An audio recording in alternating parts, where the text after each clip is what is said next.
நீங்கள் இதுவரை சந்தித்த மிகப்பெரிய தோல்வி எது? அதை நினைத்து இன்று வரை வெட்கப்படுகிறீர்களா? அந்த தோல்விதான் உங்களுக்கு ஒரு ரகசிய கதவை திறக்கப் போகிறது என்று சொன்னால் உங்கள் முகத்தில் சந்தேகம் தெரிகிறது, எனக்கு தெரியும். ஆனால் இதோ உண்மை. தோற்று போனவங்களுக்காகத்தான் இந்த பதிவு. ஆம், நீங்கள் நினைப்பது போல் தோல்வி உங்கள் பலவீனம் அல்ல, இது உங்கள் ரகசிய ஆயுதம். நம்ப மாட்டீங்களா? இந்த கதை மூலம் நீங்கள் கண்டிப்பாக நம்புவீங்க. வாங்க ஃப்ரெண்ட்ஸ், நம்மளோட இந்த ஸ்டோரியை பார்க்கலாம். வெல்கம் டு சிந்தனை முத்துக்கள். தமிழ்நாட்டின் தென்கொடியில் குமரி மாவட்டத்தில் ஒரு சிறிய கிராமம். பனிப்பொழுது, வயல்வெளிகள், வறுமை. ஆனால் அந்த வறுமைக்கு நடுவில் ஒரு சிறுவனின் கனவுகள் வானத்தை அளந்தன. அவன் பெயர் கார்த்திக். அவன் அப்பா ஒரு விவசாயி, அம்மா இல்லை. ஏழ்மை அவனை படிக்க விடவில்லை. ஆனால் அவன் கையில் ஒரு தையல் இயந்திரம். அந்த இயந்திரம்தான் அவனின் ஒரே தோழன், அதுவும் அவனின் பெரும் கனவும் கூட. ஒரு காலத்தில் இந்த கார்த்திக்கைத்தான் ஊரே கொண்டாடியது. மாநில அளவிலான விஞ்ஞான போட்டியில் அவன் வென்றான். அப்போது அவன் கையில் விருது இருந்தது, கண்களில் எதிர்காலம் இருந்தது. ஆனால் வறுமை அந்த எதிர்காலத்தை விழுங்கிவிட்டது. கல்லூரி கதவுகள் அவனுக்காக மூடப்பட்டன. அன்று முதல் அவன் கனவுகள் தையல் ஊசியில் தொங்கின. கார்த்திக் ஒரு சிறிய தையல் கடை தொடங்கினான். சில நாட்கள் எல்லாம் நன்றாகத்தான் இருந்தது. ஆனால் ஒரு நாள் அவன் கடைக்கு எதிரே ஒரு பெரிய பிராண்ட் ஷோரூம் திறந்தது. மக்கள் திரளாய் அங்கே சென்றார்கள். கார்த்திக்கின் கடை வெறுமையானது. ஒவ்வொரு நாளும் அவன் மனசு ஒவ்வொரு ஊசியாக குத்தியது.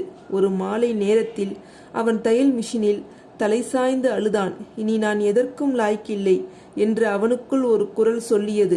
அப்பொழுதுதான் திருப்பம் ஏற்பட்டது. அவன் தந்தை, அந்த முதிய விவசாயி, அவன் அருகே வந்து உட்கார்ந்தார். அவன் தோளில் கை வைத்தார். மகனே, நீ ஏன் அழுகிறாய்? ஷோரூமை பார்த்து நீ பயந்தாயா?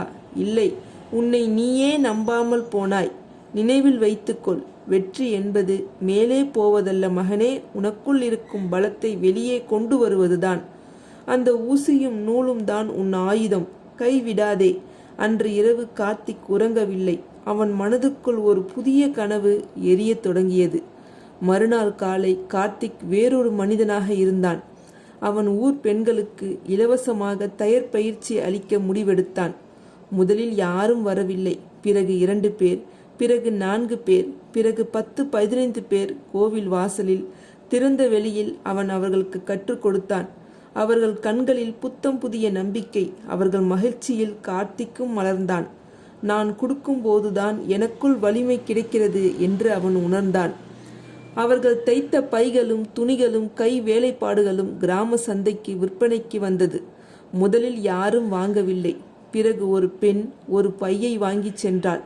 அடுத்த நாள் 10 பேர், மறுநாள் 30 பேர். அந்த சின்ன சின்ன வெற்றிகள் கார்த்திக்கின் உள்ளத்தில் புது உயிரை ஊட்டின. அவன் இனி ஒரு தையல்காரன் மட்டுமில்லை, அவன் ஒரு சமூகத்தின் உத்வேகமாக மாறிக்கொண்டிருந்தான். ஒரு நாள் சென்னையில் இருந்து ஒரு பெரிய ஆடை வடிவமைப்பாளர் வந்திருந்தார். அவர் பெயர் பிரேமா. அவர் கார்த்திக்கின் வேலைப்பாட்டை கண்ணுற்றார். கையெடுத்து கும்பிட்டு சொன்னார், இவன் விரல் நுனியில் கலை இருக்கிறது, இவனுக்கு ஒரு வாய்ப்பு கொடுங்கள், உலகம் இவனை நிச்சயம் கொண்டாடும். அவர் கார்த்திக்கு பெரும் ஆர்டர் ஒன்று கொடுத்தார். அன்று கார்த்திக் அழுதான். ஆனால் அது வேதனை கண்ணீர் அல்ல, நன்றியின் கண்ணீர். அந்த ஆர்டர் மூலம் கார்த்திக் பெரிய ஆளாக மாறிவிட்டான்.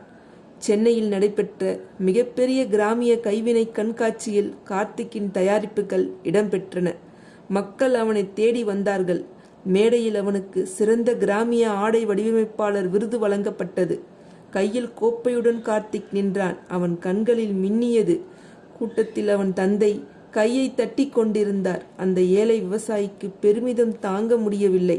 அன்று கார்த்திக் சொன்னான், இது எனது வெற்றி இல்லை, இது என்னுடைய தோல்விதான், எனக்கு கற்றுக் கொடுத்த பாடம். தற்போது கார்த்திக் அதே கிராமத்தில் இருக்கிறான். அவன் கையில் இப்போதும் ஒரு தையல் ஊசிதான் இருக்கிறது. ஆனால் அந்த ஊசியால் இப்போது 1000 குடும்பங்கள் உயிர் பெறுகின்றன.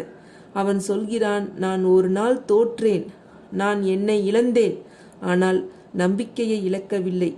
உங்கள் தோல்வியே உங்கள் வெற்றியின் படிக்கட்டு. சிறியதாக இருந்தாலும் உங்கள் உள்ளத்தில் ஒரு தீயை ஏற்றுங்கள். அந்த தீ காலப்போக்கில் உலகையே வெளிச்சமாக்கும்.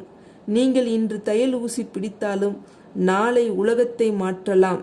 கார்த்திக்கின் கதை ஒரு வெற்றி கதை மட்டுமல்ல, இது தோல்விகளை தழுவி அவற்றிலிருந்து பறக்க கற்றுக்கொண்ட ஒரு சாதாரண மனிதனின் கதை. ஒரு தையல் ஊசியில் தொடங்கிய கனவு எப்படி 1000 வாழ்க்கைகளை தைத்து கொடுத்தது என்பதுதான் இந்த கதை. இப்ப சொல்லுங்க ஃப்ரெண்ட்ஸ், நீங்கள் எங்கே தோற்று போயிருந்தால் இன்றே மீண்டும் எழுங்கள். ஏனென்றால் தோல்வியேதான் திறக்கும் வெற்றி கதவு. என்னோட இந்த சிந்தனை முத்துக்கள் சேனலில் போடுற ஸ்டோரி உங்களுக்கு பிடிச்சிருந்துச்சுன்னா லைக் பண்ணி ஷேர் பண்ணி சப்ஸ்கிரைப் பண்ணுங்கள்.